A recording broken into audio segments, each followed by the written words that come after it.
What you are about to witness is considered a Megasode. It will be jam-packed with time lapses and progress updates. This will be the progress of 2 episodes slammed into only 1 episode. So, enjoy! So basically, Minecraft storage stinks. But let me explain. So I have my storage system, and it's great and all, but then I get lazy and things start popping up in different places, including outside of my house. But then I start working on projects, and those projects have chests as well. So we're gonna fix that. And hello everyone, and welcome back to Scavengercraft Season 4, Episode 8. Yes, it's Episode 8. I had to think about that for a second. I haven't been recording in a little while, so I forgot what episode we are on, but we are indeed on Episode 8.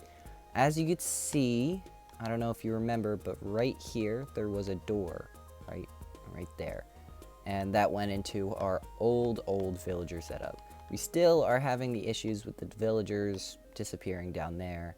And then this is eventually gonna get popped out of there and put right here. So we're upgrading this area and like shrinking it down a little bit because we have this ladder here now. And this ladder is going to come up to our storage system. I was going to make it all the way against this wall. And this wall, it's over in this corner. This wall, this prismarine right here, it's actually this corner. This goes directly to where the bottom part is going to line up with. So it's going to be on top of here, and there'll be like something like this. I think this is going to actually be 1 block down the floor. And there's going to be like sort of like mixture of both, where it's like flat and it's up, so it's just going to be a diagonal, and then there'll be prismarine here as well where this block is. That won't be there. That'll be prismarine. Do I have prismarine? I do. Lovely. So that's going to be prismarine right there, and this is going to come all the way across, all the way to the edge, and that stair won't be there either.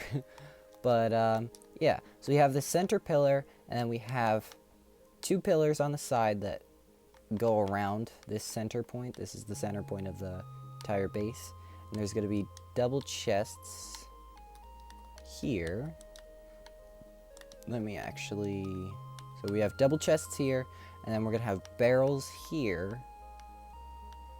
And then we're going to have the mini blocks on top of the barrels, kind of like you watch Hermitcraft. It's Exhumavoid's idea, where he has the mini blocks in front like that. I don't have a mini block, but then you can like tap around it and you know what's in there. And these will be for larger storage items like stone, grass, dirt, and different things like that. But yeah, so that's what's going to be there.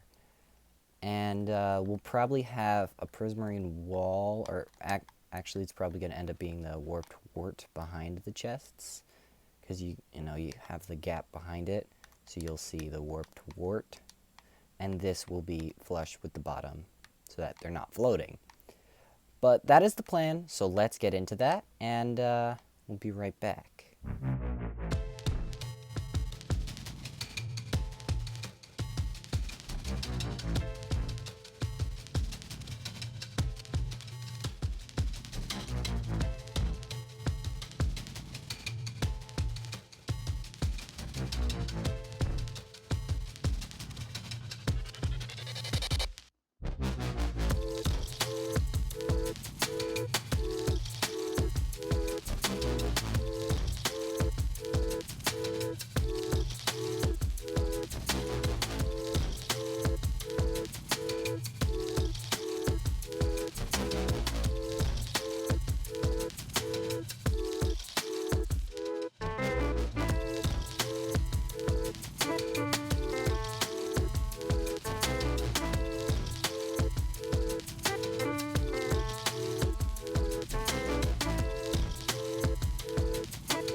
Alrighty, so here we are inside of our original area where we had our main, I guess, base, sort of, where we have all the drops from the Guardian farm coming in. This is still the same. We have the lever to turn the farm on and off. We drop down to our super annoying villager area that's currently broken. Nether portal, enchantment setup, but we have this new ladder, which you saw some stuff happening in time lapses. We added our storage system up here. So here's our storage system. We marked it with all of our heads, and most of our items have been sorted. I don't really have any of these blocks, but we have all of our oak, some of the spruce, the birch we have a lot of birch because I was going to do a log shop, and then as of right now I'm not going to, so we just have lots of birch if we need to make any sort of chests in the future or anything out of wood. Then we have some skeleton drops, zombie drops, spider drops, enderman drops, and there are still a lot of things that need to get moved over to here, and that's just going to be a slow process over the next couple of episodes. But there is another ladder over here. Here it is. Still getting used to how this is laid out. We pop up here, and that is the pile of all of the diamonds that are to our name. If we check in our ender chest, we have our checks and balances, which I don't know if I've shown you this, but every time we make a sale or make a purchase, I write it down. And this is all of the checks and balances for Scavengercraft Season 4, and it is a lot. We have a lot of stuff.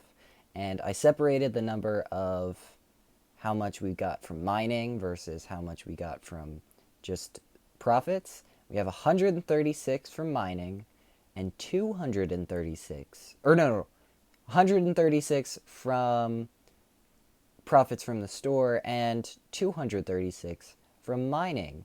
And that is that connected up there. So we have no diamonds in here.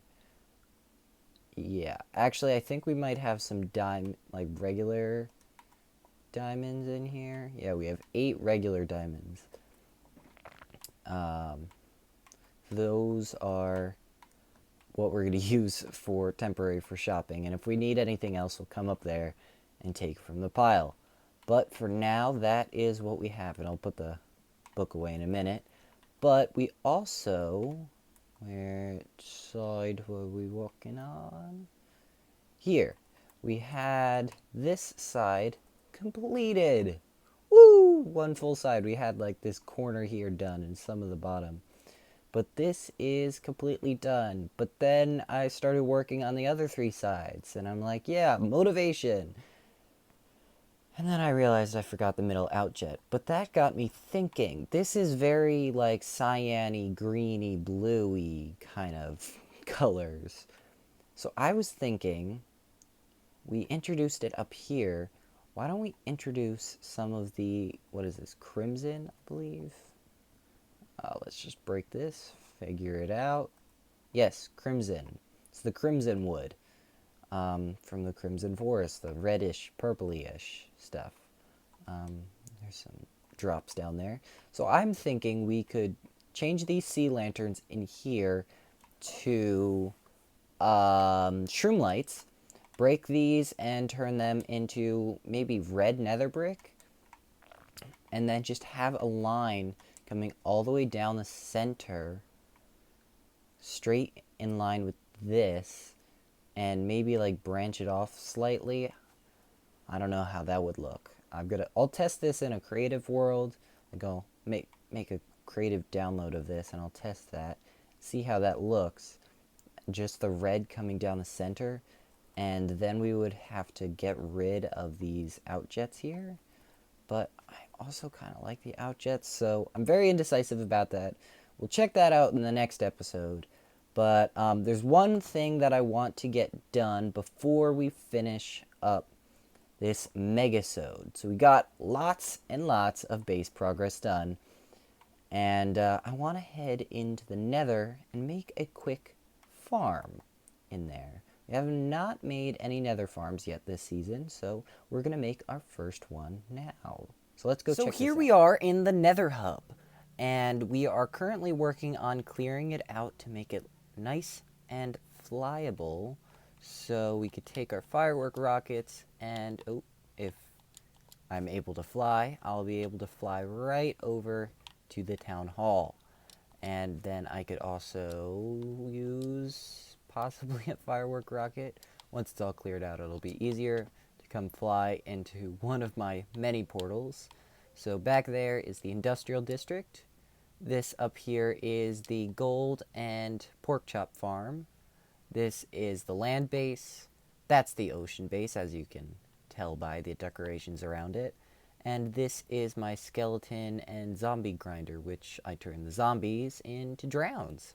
So, and over here we just created this wall here, and the whole wall around the... Oh, hello. If I could stop getting distracted, this would be very nice. The whole wall around the Nether Hub will be the Nether bricks, and the floor will be the stone bricks, as you can see, and some of the portals will be decorated like that. So inside this wall right here, I have a little cutout. I have a bunch of piglins in here. And the piglins will be dispensed a piece of gold. And then after a short time, they will shoot all of their items onto this slab. And there's a hopper under there. And that is an awesome amount of items. And there is 10 of them in there. And it's awesome that there's 10, because if I shoot one piece of gold, so if we look in here, there's 42, shoot one piece of gold, all 10 of them pick up that piece of gold at the same time, so then we get 10 trades for the price of one. So we can even get more of these piglins in here and get more items at once. Just from the 2 pieces of gold, we got all these items, and there are still more flowing in. So as you can see, we had 42 before, now there's only 41, and we got all of those trades, which is very, very awesome. So now, I believe all this is finished flowing in, and just from 2 pieces of gold, we got all of this stuff. We have gotten 1 netherite hoe so far, but I've done a little bit of trading, and this is all of the items that we have gotten so far. It is a crazy amount of items, and I'm trying to make sure that this is all staying organized, and it probably will end up getting to look like this throughout the whole chest, but what are you gonna do? But anyway, that is all that we have time for today in today's Megasode. So thank you very much for watching, and I'll see you next time on Scavengercraft Season 4. Have a good day.